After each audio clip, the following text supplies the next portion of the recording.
Vyakula ambavyo ni hatarishi kwa ini.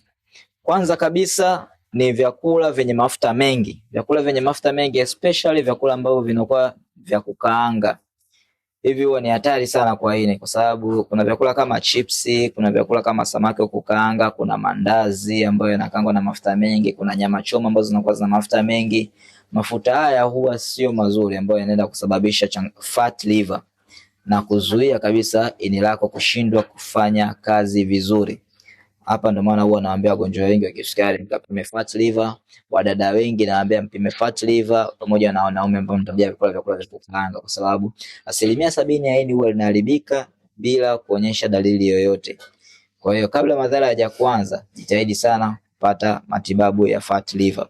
Lakini ini likijaa mafuta huwa linashindwa kutengeneza protein na kushindwa kuondoa sumu mwilini. Hapa ndipo madhara ya mtu huwa unamwaza. Karibu uanze detox leo.